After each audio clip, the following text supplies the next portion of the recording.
And we are live, everyone, for a new episode of the Electrek Podcast. I'm Fred Lambert, your host, and I'm joined by Seth Wernchild. How are you doing this week, Seth? Little nuts, but still here. Yes. Oh, yeah.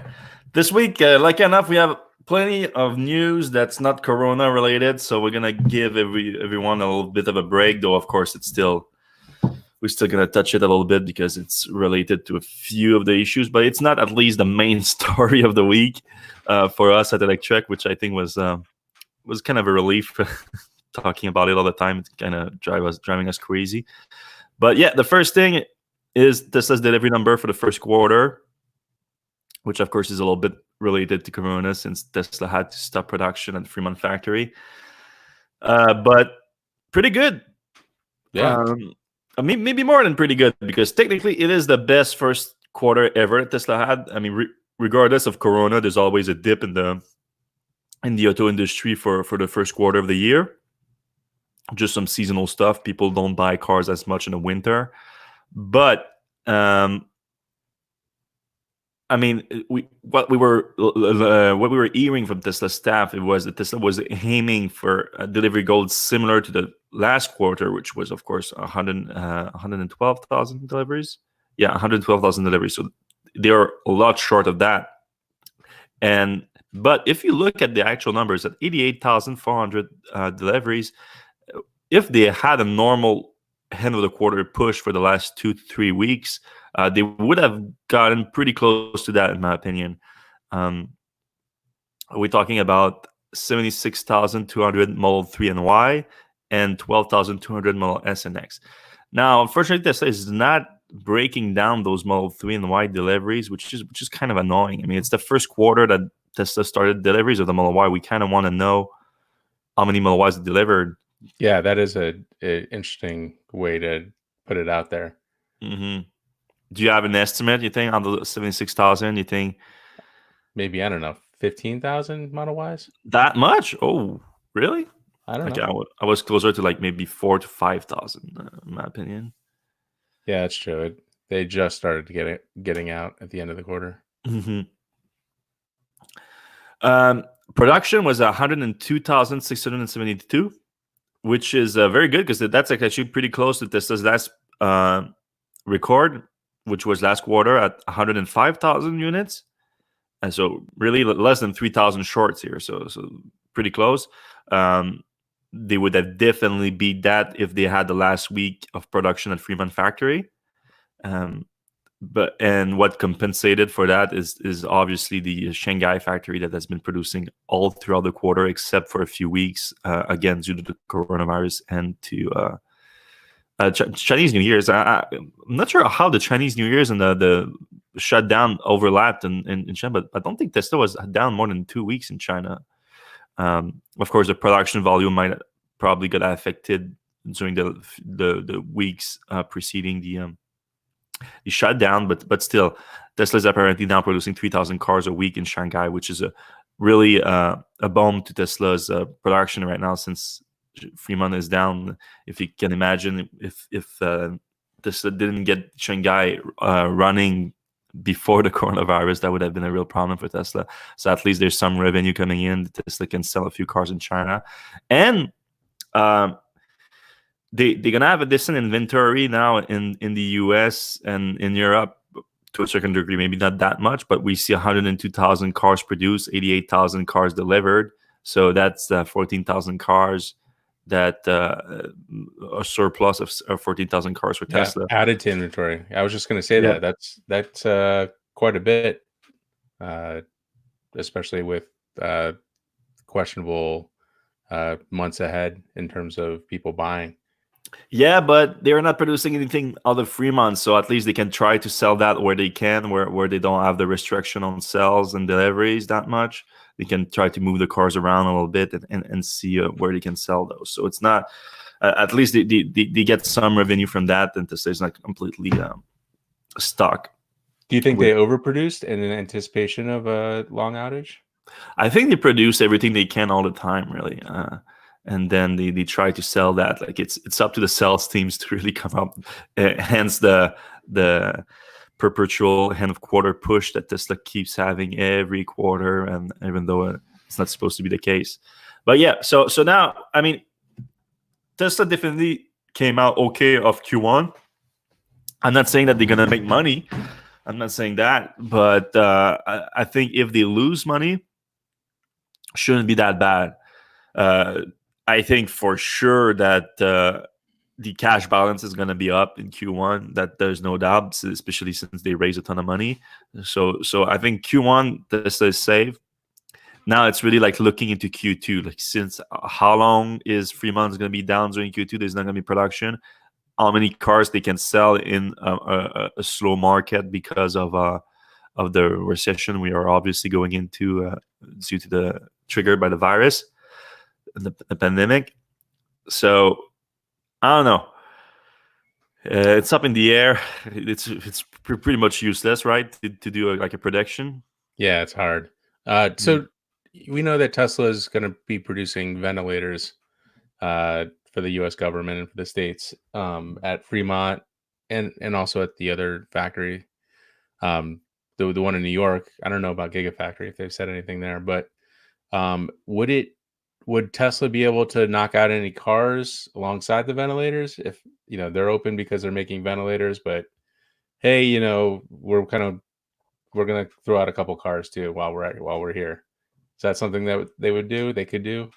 That would surprise me, but I wouldn't get it past Tesla. They are pretty creative sometimes. Yeah, I don't know about that. I have my doubts. I think more that it's going to be about trying to reopen Fremont as soon as possible, and Gigafactory too, because of course Gigafactory supplies Fremont. So yeah, it's going to be the next month is going to tell us. Well, April, really, the month of April is going to tell us what's going to happen throughout the quarter. If Tesla can open by the end of the month, then they shouldn't be too down, but they of course they're going to be down. Like right now, I think a good Q2 for Tesla would probably be 50,000 cars delivered. That would be good, I think. That's assuming they can reopen by the end of by the beginning of May. But again, there's too many variables that can change that. So it's a very weak prediction. All right, moving on from the Q1 numbers. On the software side, because Tesla's Fremont factory is shut down, but the engineers are still working from home, and we expect some software update to come out still in the next few months. The main one is the full self-driving. Well, it's a full self-driving feature. It's not. This is going to be so hard to talk about because now that Tesla is actually releasing features under the full self-driving package, so it makes it sound like it could be full self-driving, but it's not full self-driving. Of course, that's the name of the package. It just gradually has features that could lead to full self-driving at one point. So let's keep that in mind as we talk about those features. So the main one really is like Tesla is trying to close the gap between Autopilot, which is mainly for highway driving. Then you have the new smart summon thing that handles those speed situation in parking lots and things like that. So you want the in middle, which is like the city driving, which mainly requires Tesla's system to handle intersection, really. So that's traffic lights, that's stop signs.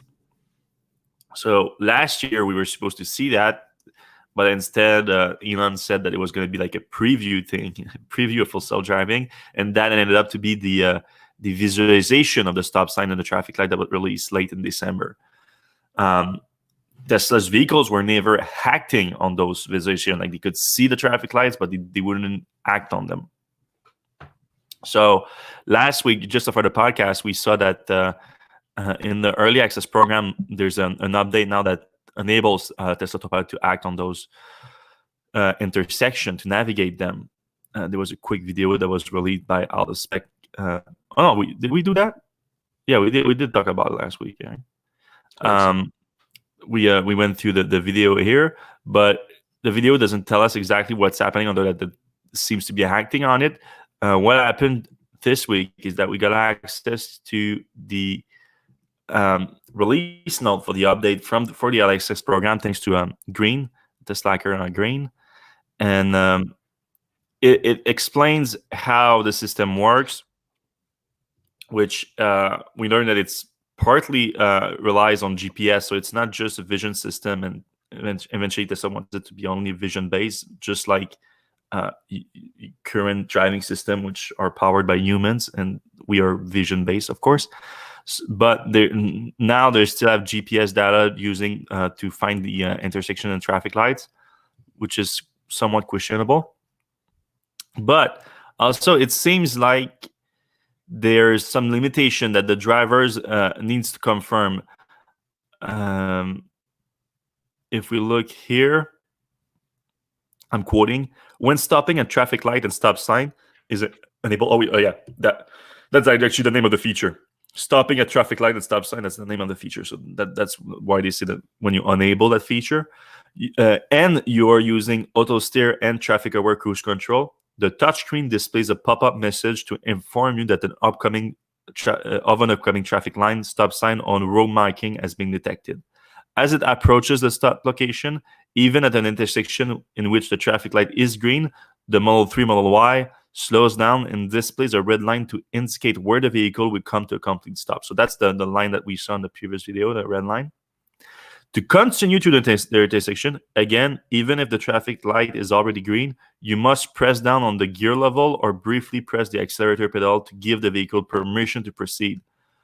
When you've confirmed that you want to proceed, the red stop line turns gray, and Model 3 Model Y will continue to the intersection and resume your set cruising speed. So they do require permission, and that's really reminiscent of when Tesla started introducing the automatic lane change with Navigate on Autopilot. So the car would suggest you a lane change, and you will have to confirm before doing it. Eventually, they allow you to remove that requirement. So you can still use with the requirement, but you can disable that, and the system will do it itself. So I think something similar is going to happen here, where right now we have to confirm that, I see the light is green, I want to go through it. I'm just hoping that there's no any false positive there. That could be a little bit dangerous. But of course, like any other autopilot feature, it requires you to always be paying attention and be ready to take control at all times. So keep that in mind. And especially keep that in mind while watching this, getting this list of limitations here that Tesla is mentioning. So they say that they can handle intersection unless there's a railroad crossing, keep out zone, toll booths, crosswalk system, yield sign or temporary traffic light and stop signs, miscellaneous traffic U-turn lights, bicycle and pedestrian crossing lights, lane availability lights. Those are a lot of limitations. I mean, especially the crosswalk system, that's pretty common at intersections. So keep that in mind when you use the new stopping at traffic light and stop signs features. And that's quite a mouthful for the name of a feature. But yeah, it's exciting that Tesla is moving forward with that, but be extremely careful when using the features because we see a ton of limitation on it. You can check out the release note on Electrek on an article. They give you a bunch of scenarios of how the car is going to react to different light patterns and intersection type of intersection. It's a very useful feature thing to read before using the features. Of course, once Tesla start releasing it to the broader fleet and not just the early access program, everyone's going to get that set of release notes anyway. But if you want to get ahead of it and check it now, we have it up on Electrek.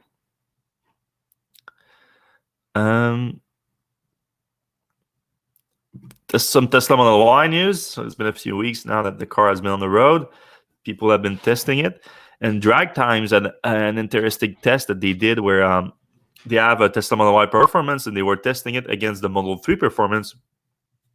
And they were surprised by the quarter mile time and speed that the Model Y performance was getting over the Model 3. It was like too close to make sense with the same powertrain, but a relatively bigger car. Presumably heavier, though we haven't seen the weight of the car yet. I'm curious. I should research that. I'm sure it's been out. Someone has weighted it by that point, but I'd be curious to see the weight difference. Anyway, it didn't add up to him. So what he did, he installed a system. I haven't seen that before. It was pretty interesting. He managed to get an OBD link out of the car through the behind the driver's seat. You can split an OBD link there and get access to the data directly from Tesla's system. You just need a thing on Amazon here. I can show you what it looks like. This thing, Bluetooth OBD linked, and then you cannot see it from that because it opens up, and you need an app that can read that. But it's interesting stuff. So he did that with both the Model 3 and the Model Y, and here are the results here. Front motor of the Model 3, 180 kilowatts, 198 for the Model Y's front motor. Rear motor, 255 kilowatts for the Model 3, 270.5 for the Model Y. So total output difference, 435.5 for the Model 3, 469 for the Model Y. So significant. Yes, significant for sure. And you can look at the graph here. You can see how each motor output. So the Model 3 gets to the highest performance quicker, but the Model Y definitely sustain higher performance for longer. All right, so that's all that we know for sure now. So now the question is, how is that happening? Because the Model 3 and Model Y are supposed to have the same powertrain. So either they have different powertrains or they are tuned differently. I don't think they have different powertrains, because that would completely scrap the whole idea that they share 75+% of their parts. Like that fact is all based around the powertrain, and which of course includes so many parts. Then the body is different, and there's a few other parts that's different, but the core of the car, the technology is supposed to be very similar here. So using the same motor, using the same batteries. So that I don't think is different. So that would mean that Tesla is enabling more performance of the Model Y and possibly then throttling the performance of the Model 3 performance. Too many performance here, but I think you get what I mean. Do you think that's possible, Seth? I mean, it's absolutely possible, but like I was kind of under the assumption or the impression that they were pretty much putting all the power they could in the performance version, right, of the Model 3. Yeah. That the idea was like, hey, we're going to put all the performance we possibly can through this thing, and to find out that there's another 40 horsepower, 40 kilowatt, 40 plus, available. That's kind of nuts, and it kind of makes me think, maybe they can up the power in the Model 3 a little bit, or at least there's some headway there. That would make a big difference. 40 kilowatts more in the Model 3 performance. Yeah, that would fly. Yeah. So it's a good question. I don't know. I mean, maybe the motors are slightly different. I don't know. I mean, you know how Tesla is. Like they like to push out the new product, and then they update their other lineup to catch up to it later, or like boost the sales again. So I think Tesla might be looking at making the Model Y look better right now. Right. So it's not as fast as the Model 3 still, to be clear, but it's pretty close, which again doesn't make sense due to the form factor. So my idea here is maybe Tesla is looking, all right, let's make the Model Y performance look better now, because like it's a harder sell than the Model 3 performance to like crossovers. People don't necessarily go with the more performance version. The sedan is more makes more sense. So they make the Model Y performance look better now, and then maybe in a few months they unlock the Model 3 performance. Once they get through a Model Y, the dimensions stabilize with more car on the road, more to the mouth, of course. Coronavirus aside, that probably like changed their plans, of course. But then you can boost the Model 3. But yeah, I mean, was it less than a year ago that Tesla unlocked the 5% more in the Model 3 performance? So they already did that. Like if that's that's a little bit more than 5% again. So like that's starting to add up here. Yeah, definitely. And we know that Tesla makes incremental improvements to everything all the time, not just at new model years or new whatever.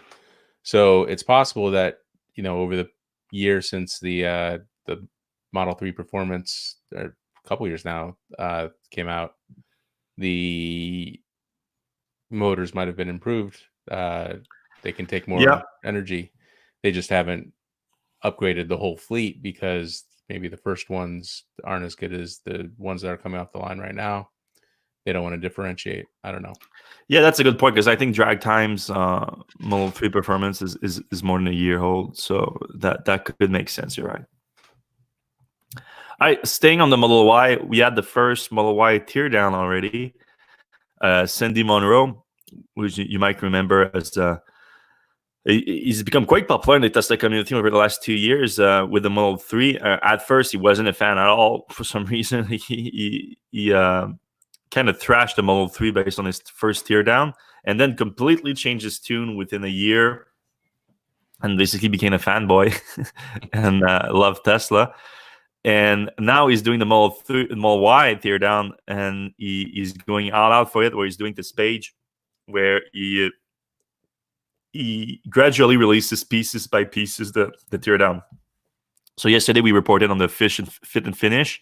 So Sandy Monroe is big on panel gaps.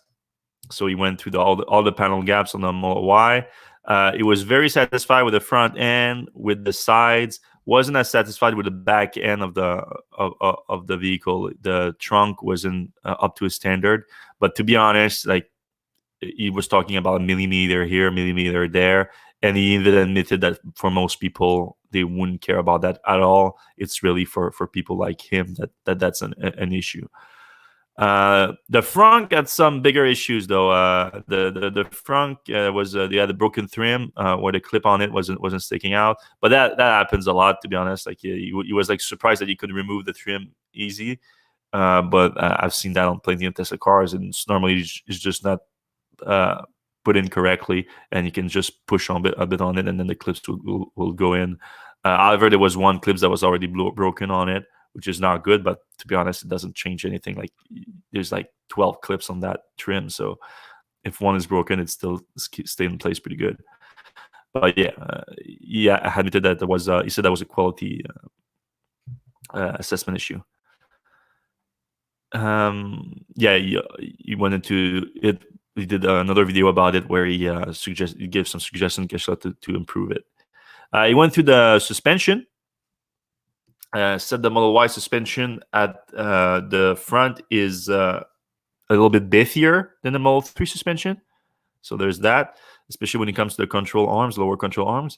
But then he went to the rear suspension, and it's exactly the same as the Model 3. It's even had a Model 3 sticker on the suspension. So it was exactly, they produced the same for Model 3 and Model Y on the rear. So that's where the part sharings happen.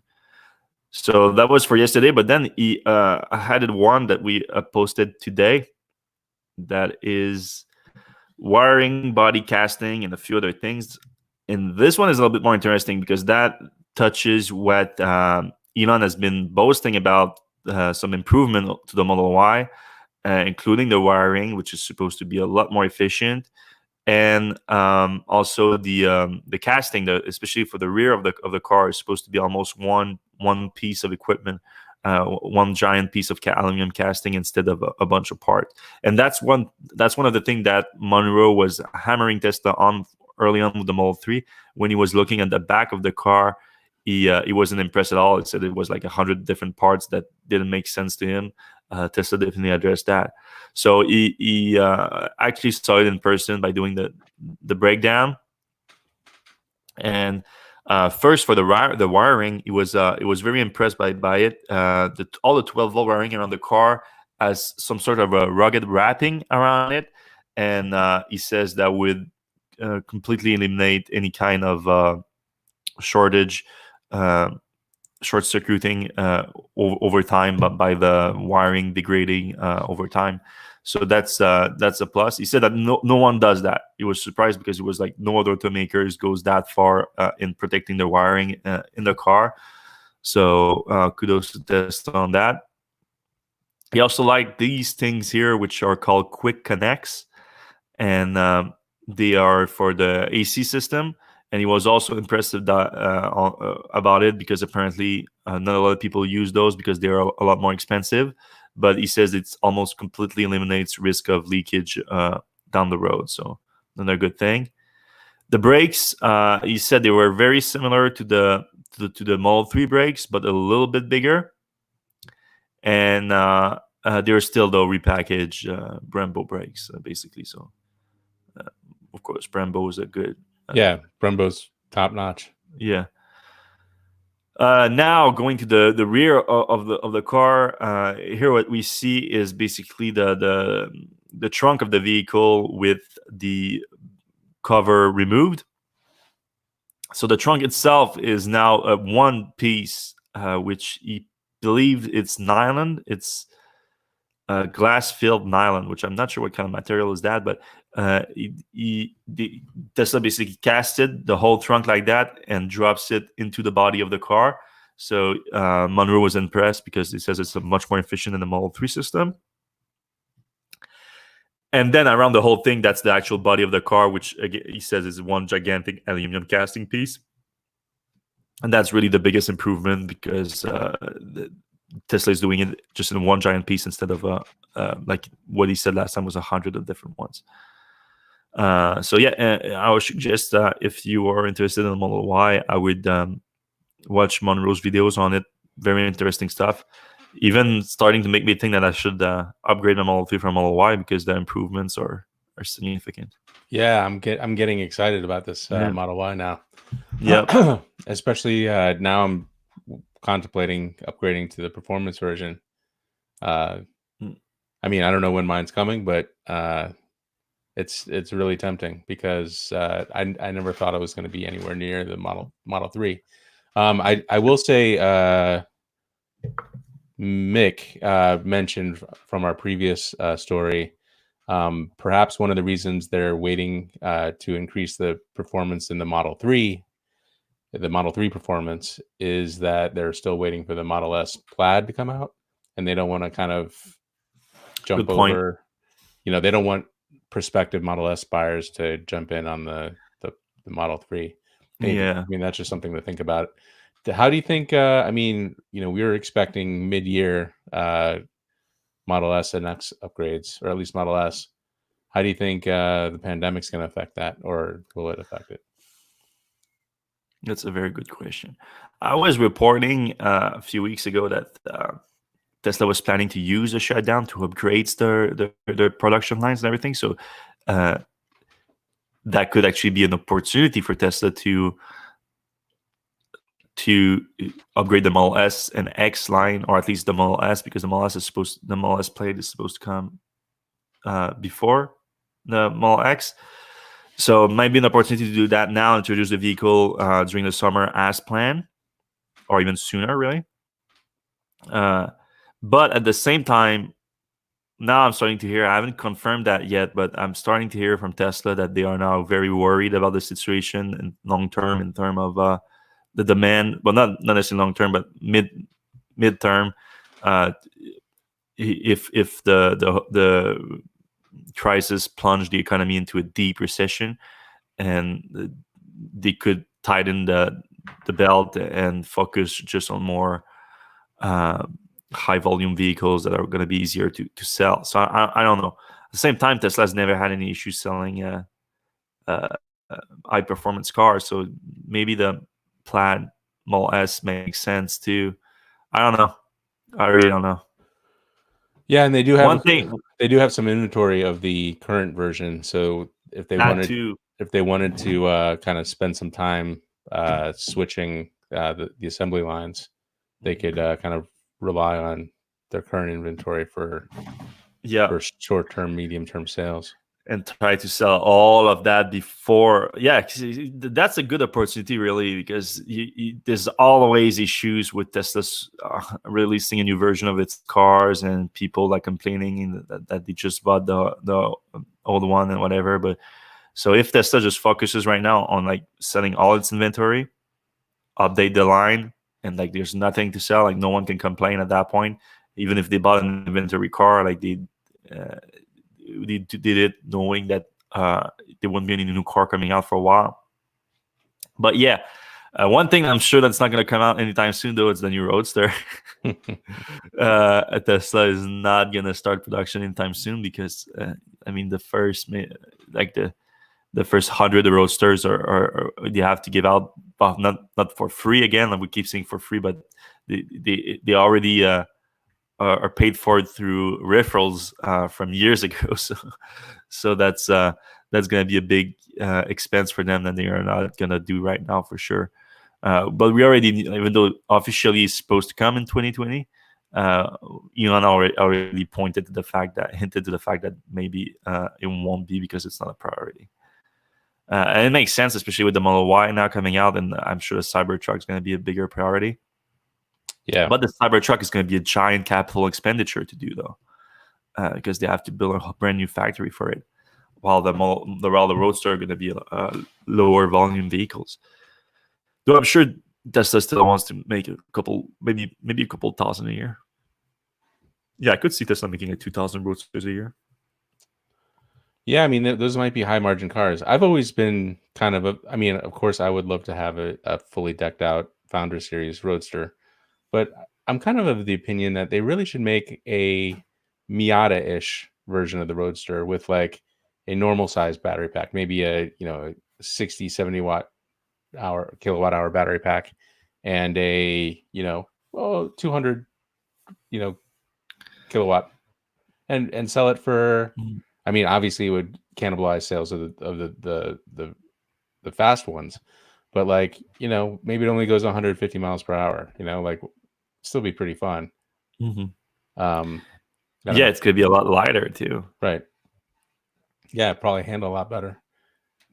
So, yeah, you could make a 60 kilowatt hour Roadster that go probably 250 easy. Yeah. Yeah, that would be crazy.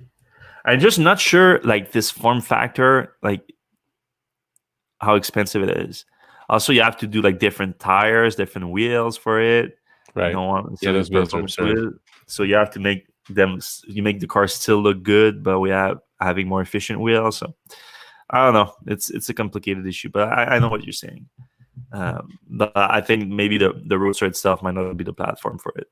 Yeah. For that Miata electric that we've been drooling over for a long time. Electrica Mechanica in Canada is trying to do it.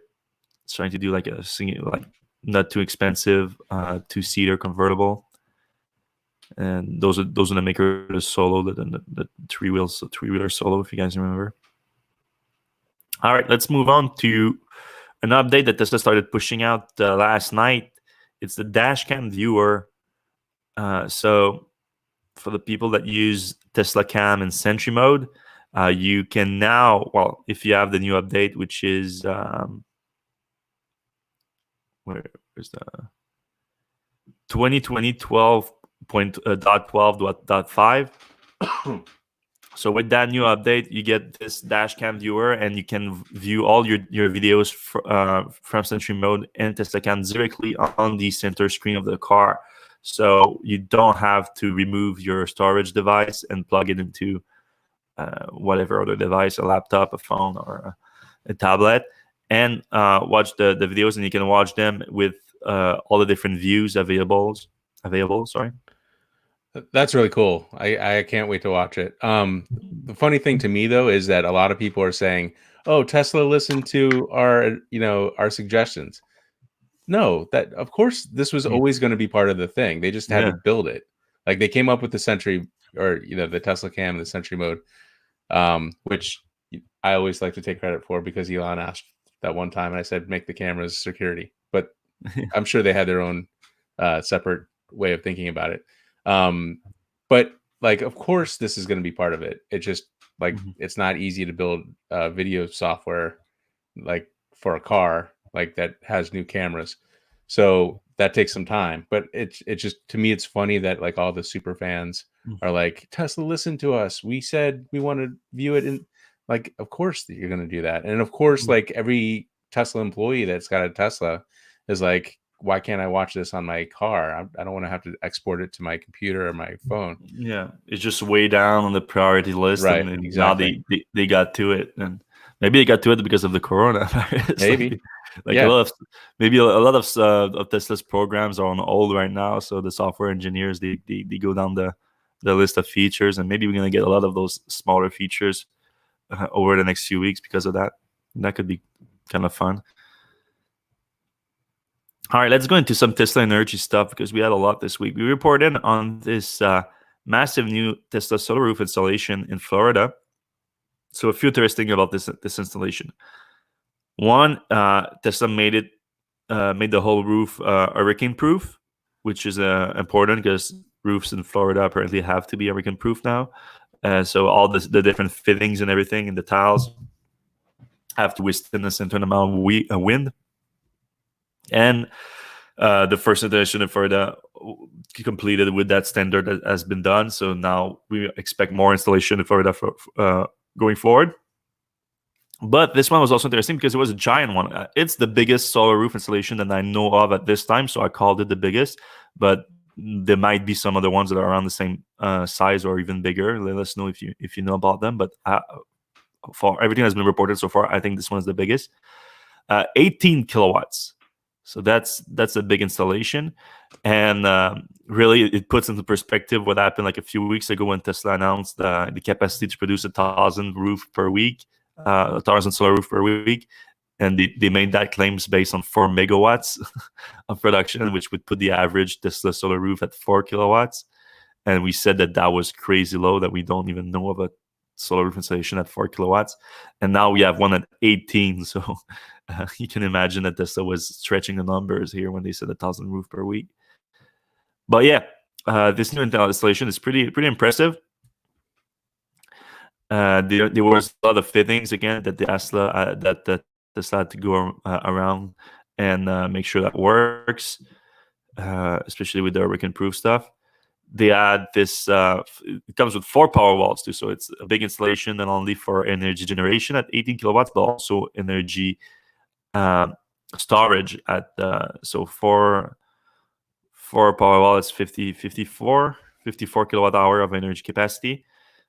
So enables them to completely use the solar power even at night.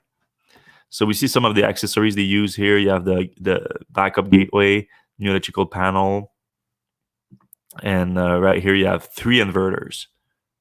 1, 2, 3.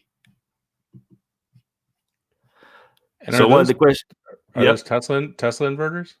They are non-branded inverters. So I don't know if they are Teslas or just they remove the branding somehow, but they're not branded.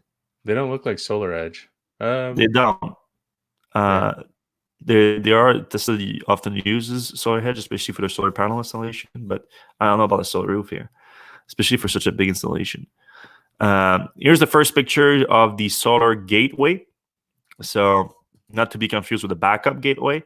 That's for using the power wall as backup power. Solar gateway, it's this new little device that's like a router basically for your solar system. And it's the brain of the installation that enables the Tesla app to connect to the entire system. So the big question on everyone's mind is how much this whole thing costs. An 18 kilowatt solar roof system, $100,000 before incentives. Yikes! Well, that sounds a lot, because it is a lot. But first of all, before incentives, so you remove 26% of that right away for federal. Because of the federal tax credit, so there's a big difference right there. So $74,000 for removing a roof, having a brand new roof, and 4 power walls. You have to keep in mind 4 power walls. That's a lot too. So they're basically not ever gonna have to pay electricity going forward. Also adds the value of the house, you would assume. So yeah, there's some. It's not a bad deal in my opinion, really. It's an 18 kilowatt system. How big is your system, Seth? 12.9. And how much did it cost? So the same thing. It was about $50,000, but at the time it was 30% federal. Yeah. So that's down to $35,000. And then NYSERDA, which is New York's thing, did like $1 per kilowatt, $1 per watt, something weird like that. So it ended up being half incentivized. So it was a little under $25,000. Okay, but let's compare before incentive for each, like $50,000. But that's not that's without 4 power walls. That's also 6 kilowatt less output, and also it's not a roof. It's solar Right. panels on top of the roof. So you can see that there's value here. Like it's not about value at all. If you break down the cost of the actual roof itself without all the rest, the normal tiles were almost $24,000, and the solar tiles were almost $48,000. So that's a lot. It comes down to a cost of $7 per square foot, or $2.65 per watt. Now, what have you heard? So my understanding is that the solar roof tiles aren't as efficient as a panel per square foot. What have you heard about like Tesla solar roof tiles getting the rated amount of kilowatts or watts or whatever? My understanding is that they're not getting quite as much as you would expect, per rating. Like, so if you had perfect sun on a perfect day, you wouldn't be able to get exactly as much as Tesla says you can get. Have you heard the same thing? Yes, apparently so. It's not. I don't have actual numbers on it, but everybody's saying that it's the solar cell. Even though it's a good solar cell, it's not as efficient as if it wasn't a panel versus the tile. However, they can optimize the roof by since all the solar cells are smaller inside the tiles. You can optimize the roof in a way that you get more sun out of it throughout the day. Than having like a large like 3x2 solar panel that you cannot put as many. You can put a lot too, but like you're restricted by the size of the roof to a certain degrees, and the roof are not like perfect square like solar panels are. So with the tiles, you can actually go further out some places and completely cover the surface where you get most sun. So that could be an advantage to a degree. But I mean, that house is not that big. It's a big house. It's 3,000 square feet, I think he said. 3,000 square feet. Yeah. And you And got it's 1 story, 18 kilowatts on 3,000 square feet. That's pretty good, in my opinion. Yeah. Because even if it's less efficient, 18 kilowatts is still 18 kilowatts. Like, it's just less efficient per space. So, and I guess there's more glass between the panel and the outside world in a roof tile than a panel. Mm-hmm. Yeah, so that might have something to do with the efficiency and the the amount of time during the day where you're getting the best power. Yep. So this installation was done in Orlando, Florida, and it's all the information is thanks to I'm sorry, I'm gonna mess up his name, but Devaloy, I think. Is that how you pronounce that? No idea. Devaloy. Looks like Devaloy. Yeah, Devaloy and Darylene, I think Darylene Lane. They sent us all the information, so I appreciate it. And they also gave us the first look at the Tesla Solarglass Roof owner's manual. So we posted that on Electrek, so you can check it out. I think it's the first time that it was released. Not that much new information in it, but some beautiful renders of the solar roof. Look at the app and the details of it. Look at the solar gateway, Tesla's little router, all the different accessories. So like this one you see said that's an actual solar hedge here. Yeah. So Tesla apparently does use it for the solar roof, but maybe not for that big installation there. There's a main panel, the gateway, utility meter, power wall. So yeah, we posted the whole thing on Electrek if you want to go check it out and see for yourself. That's something that we reported last weekend. So that was after the last week's podcast. We didn't talk about it, but very cool project in Hawaii. 244 megapacks project that Tesla is bidding on the island of Oahu in Kahe Valley. So it's a 110 megawatt hour project that Tesla is bidding on. Looks like they are the leader on the bid right now, on the request for proposals. And Tesla's proposal include 244 megapacks to be deployed on the island to provide load shifting services, so reduce the peak output, the peak demand, and a contingency, of course, to provide some backup power instead to the system. Very interesting project, estimated at $200 to $300 million. So it would be a big project for Tesla. You were complaining, Seth, when you saw the project that it was on the beachfront. Yeah, it seems nice. Seems like a nice area. Yeah. Maybe they can build some like condos on top of the batteries. Yeah, I mean, to be fair, it's not like Tesla's fault. Like there's already a power station there. Right. But yeah, it's kind of weird to put a power station right on the Sienna if it's like it's not a tidal power station or things like that. It's not related to the ocean at all. I guess you have a lot of coastline in Hawaii, so yeah, you do. And also the roads are all along the coastline, so you don't go inland that much, and you need access to it. But yeah, very interesting project. We're gonna keep an eye on it. If Tesla gets it, it's gonna be a big deal. So still on Tesla Energy news, we got the price of the Powerpack here, and it's not cheap. $172,000 for a Powerpack and its inverter. So we heard about the price of the Powerpack before, like years ago, really, when Tesla first started to market to smaller commercial installations. But they killed that configurator for a while. They brought it back now as part of Tesla's commercial solar system. So when Tesla launched the subscription system for residential solar, they also a few months later launched a subscription for commercial solar. So you can have no cost subscription, no upfront costs for a large commercial installation between 40 kilowatts and 240 kilowatts. And when you do no upfront cost, you just pay a monthly fee. But the configurator also includes buying, if you buy the whole solar installation. And now if you buy, you get the option to add a power pack. So for a 40 kilowatt solar system, Tesla recommends one power pack, and that comes out at $172,000.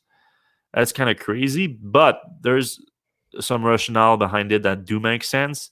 First of all, it does come with the inverters. So the commercial inverter it's not cheap. It's expensive. Then we're not talking about a 100 kilowatt hour power pack now, not a 200 kilowatt hour power pack. The power pack now is apparently at 232 kilowatt hour. So it did increase in capacity a lot over the years. So that makes a little bit more sense now, but it still adds up to $744 per kilowatt hour before incentive. Because again, you do get the incentive if you do get the incentive on power walls too, if it's combined with the solar system. So that to keep in mind. Now, if you add more volume, and of course more volume, and the inverter comes with it, and so that brings the price down because you don't have one inverter per pack. You can combine it with several packs. So if you do the 240 kilowatt system, you get 4 power packs, and it comes down to $127,000 per power pack, so $550 per kilowatt hour. So yeah, that's starting to make a lot more sense. Here you have the suggestion for Tesla Solar and everything. It's interesting you can buy this all online. Like I don't know, like what with a $100 deposit, right? you take a credit card and everything.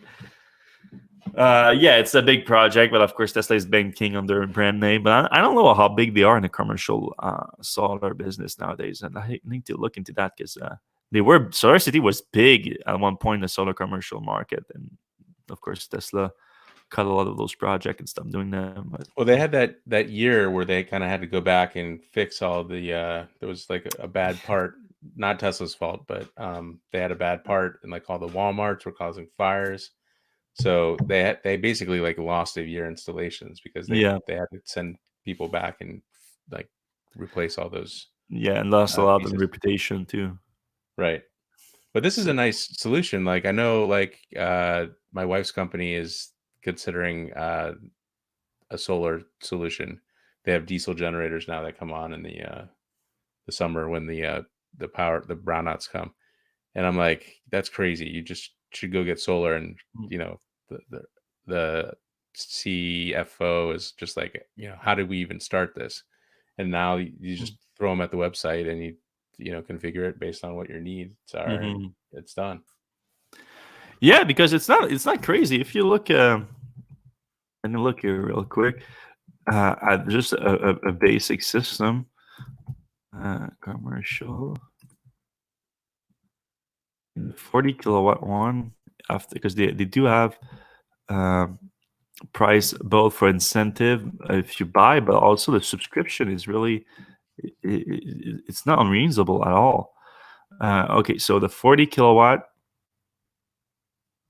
Okay, without okay, that's, am I buying now? I don't want to buy. I want to. Don't accidentally set yourself up with one of those. No, I just don't see the option to subscription service. That's weird. Did they remove that? Anyway, let's go just buying instead. If you buy the system, it's 40 kilowatts, $88,000. But after incentive, it comes down to $65,000. 40 kilowatt system. There's a lot of businesses that's going to be enough for them to power the entire business. 120 kilowatt, $142,000 after incentive. Not bad. Yeah. All right. Trump set to gut mileage standards and attack on electric cars. So amid the whole Corona crisis thing, they are moving forward with the removal of the CAFE standard from the Obama era. And of course, it's something that we knew was coming for a while now, but there's a lot of legal battles around it. But the EPA announced this week that they are moving forward with it. Boy. It's disappointing, like times two. Like, it's disappointing that they're doing it, but it's really disappointing that they're using a pandemic national emergency where everybody's suffering to like justify they're turning the screws on this. Oh yeah, and I mean what Trump and Wheeler said this week was just crazy. Like, oh, it's gonna make people safer, it's gonna reduce pollution, and that. Like, how stupid do you think we are? Like, reducing emission standard, make them the laxer and everything. That's gonna reduce pollution now. Like, what the hell? It makes no sense. But yeah.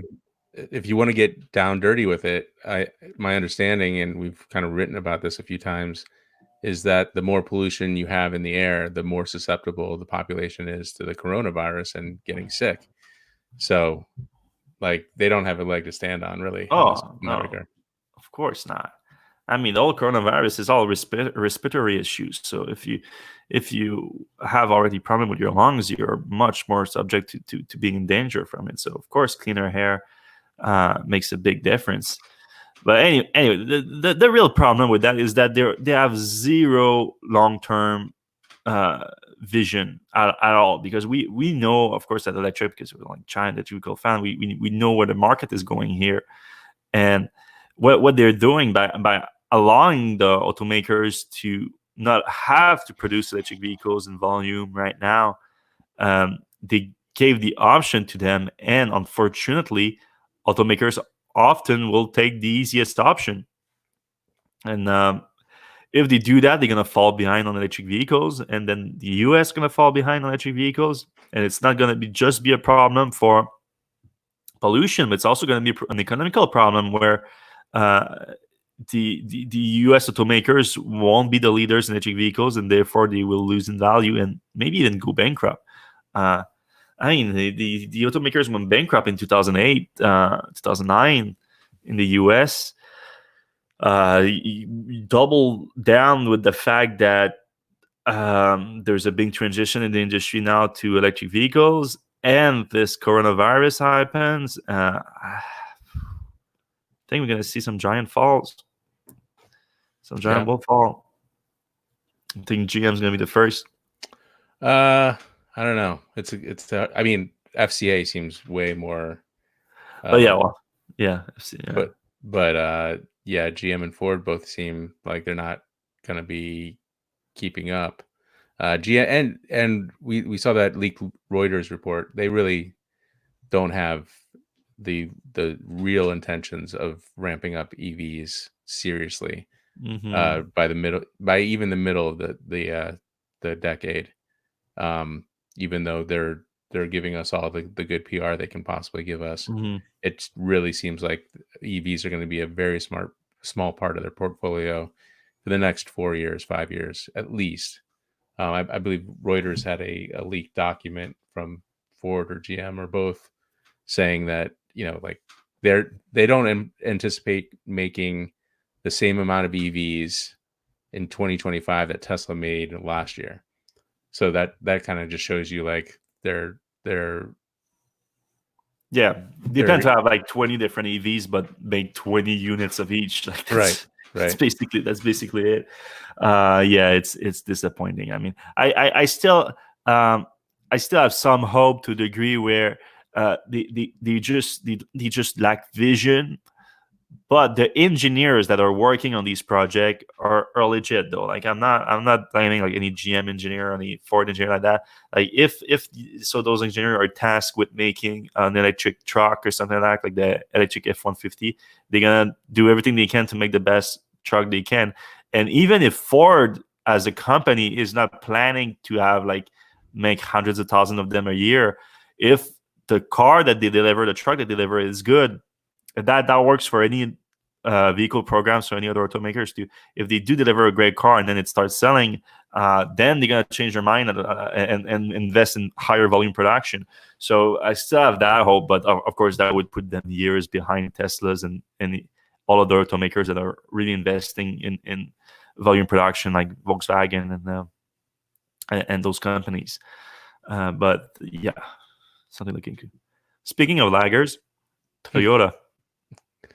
Toyota officially launched this week their electric car company with BYD. It's called BYD Toyota EV Technology.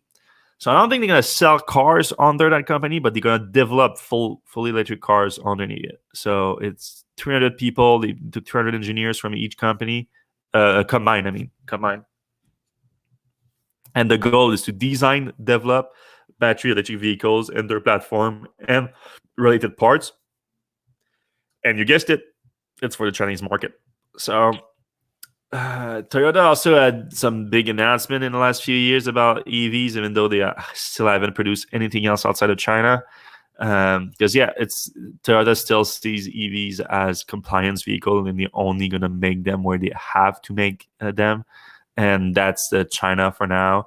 And of course, in Europe, they're banking more on plugins, on hybrids, but they're gonna have to do a few electric cars there too. In the US, don't hold your breath to buy a Toyota electric car, and nor should you even want to, since they have backed Trump on the EPA standards and everything. It's not. Yeah, and they have anti-EV advertising. That too. That's awful. Yeah. They're self-charging EVs. Oh boy. Yeah. All right. Let's move on. Let's go to the questions. All right. So a lot of people, I think this was also last week, but a lot of people are concerned about the Investor Battery Day, seeing as we're in the middle of a pandemic, and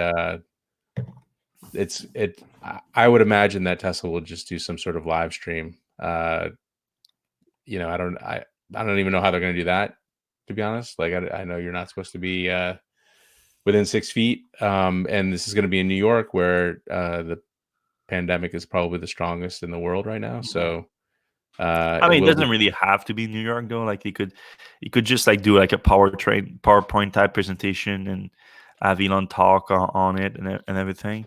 Yeah, but that's not Tesla style though. So they might push it. I think not only they might push it for that, but also what I believe is coming. Like we know that it's going to be about the Roadrunner project, the battery, new battery cell that Tesla is going to produce themselves. But I think that announcement is not going to just be about the underlying technology, but it's going to be an announcement of like, we are bringing this to production in extreme volume, and we're going to have these big factories for it and everything. And that's going to be like a multi-billion-dollar project. Might not be the best time to do that, to announce a multi-billion-dollar project. Right. All that stuff could be on hold or.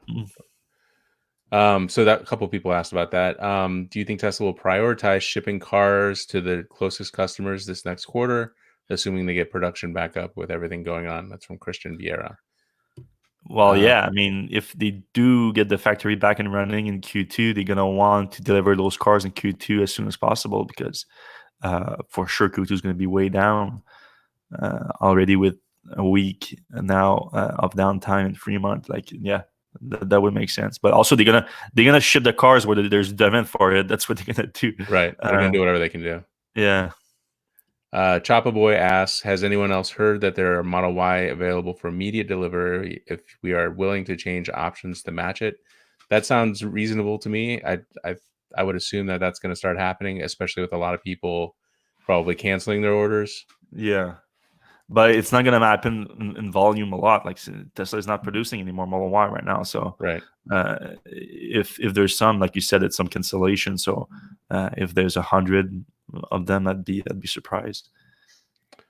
Yeah, but there might be some deals out there. You know, we know some people that had a different, smaller configuration, and Tesla said, "Hey, we'll give you this slightly better configuration for the same price," and obviously that's a good thing to do. Samuel Fink says, "What are your?" This is more about battery day. Q1 is weak quarter, and it's second best ever. What do you think? I don't know. That's kind of what we talked about. Well, it's more about like what we thought it could be than before the whole coronavirus, and I think that's a perception. Yeah, it could have been kind of crazy when you think about it. Yeah, apparently sales in the US were extremely strong before this whole thing happened. My sources said that they link it to the Cybertruck. The Cybertruck really pushed Tesla to a whole new level, especially in the US in terms of reach. Like pretty much everyone knew about Tesla to a degree, but that piqued the interest of so many more people. Yeah, and even if they don't buy the truck, they're like, all right, let's see what else Tesla has in stock. Like, right? All right, yeah, they have them all three. Oh, cool. All right, so Brent McKinney's asking about the snowpack in California, which is apparently smaller than normal, but I think last year they were much bigger, so they're starting from a higher point. Wouldn't at least their Megapack project for California be considered critical?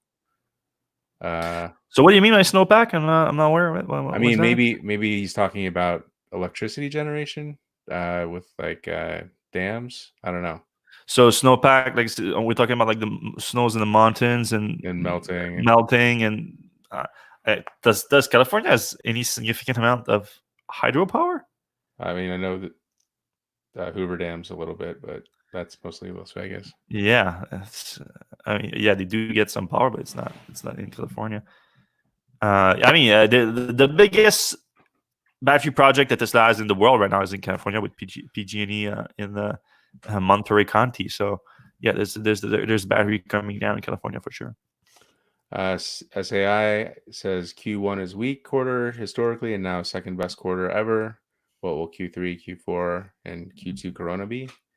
I think Corona might affect Q3 and Q4 too. Like, maybe not in production. I believe like they're not going to let the factory be shut down for so long, but demand's going to be affected because that plunged us in a recession, I'm sure. Yeah, and I bet Elon kind of wishes he had his robots doing most of the assembly at this point, rather than going back to human beings. But that didn't happen. So, Mick says, "Oh yeah, we talked about this. Yeah, that was a good call. Yeah. Fandy Monroe, hadn't heard that nickname. Yeah, no, it's Sandy Monroe. Let's see, Philip. Thank you, Philip. And says Cybertruck considering CV COVID-19. What kind of delays are you expecting versus the original timeline, end of 2021, for DM and tri-motor? Probably. I don't know. I think maybe a little delay at least. I wouldn't call any delay just yet. I mean, we've been talking about the fact that there's a delay if Tesla and Elon are really concerned long term about or mid term about the impact of the virus, plunging a recession, being a cash crunch, because they need to build a factory for it and invest like probably over $1 billion. So there's a delay if that, but in terms of timelines, I mean, they haven't started construction on it. We expect them to start soon and to announce a location soon. So I think that timeline is not really affected. That it's more whether Tesla wants to spend the cash on it now or not. I think that's more the question. If they get it, then that may be like a good time to like negotiate a nice, sweet incentive deal for Tesla to build a factory somewhere. It's like, yeah, like your region has been affected for it. Like I'll invest $1 billion if you give me $1 billion package, and then whatever it is, and it might be a good opportunity for Tesla to negotiate in the sector that really wants to boost their economy at this time. Yeah. All right, Philip Florence, how are the Tesla devs working now? I'm assuming from home on a computer. Oh yeah, well they're definitely still working on that. All the neural net people are still at work. They're just working from home. Yeah. Don sure loves his pollution. That's true. Yeah. COVID-19 attacks lungs. President of the U.S. Yes, let's add more particulate matter to the air. Yep, that's the reasoning here. Yeah, it may benefit Tesla in the long run, but that's not going to be a fun long run. Yeah, that's the problem. Tesla is there to accelerate the adoption of electric vehicles, not to own the entire adoption of electric vehicles. So FCA is going to be, Philip says FCA is going to be the last one of the Detroit 3 to deliver an electric pickup. They will be in a world of pain if GM and Ford have an electric pickup and not counting Cybertruck. Yeah, I mean, at that point, I don't even know if the company's still running, but it's a good point. I just want them to at least give them the $1 billion that they have to give Tesla in Europe for the emission standards. If they don't reduce the emission standards because of the coronavirus, oh boy. Yeah. And then Brett comes back and says, yes, electricity generation. This was about the 53% snowpack. I didn't know this. 13.5% of electricity in California is hydroelectric. So that's more than I would have thought for sure. Yeah. So, I guess having some backups for those very hot summer days would be good. Yeah, because hydroelectricity is good for like controlling the flow of electricity, and you can just if the dam are strong enough, you can delay some electricity power and whatnot. So there is some storage capacity with the electricity, but combining it with batteries makes a lot of sense. All right, that's all for today. Yes. Yeah, thank you for your question, guys. Thank you for watching on YouTube. You can give us a subscribe or a like. It's always appreciated. Thank you for listening on your podcast app. And you can leave us a review on your podcast app. That always helps too. And we appreciate your time. We know that it's difficult these days to stay optimist and to just not to succumb to boredom, really. So I hope we helped a little, and we'll see you same place, same time next week. Bye-bye.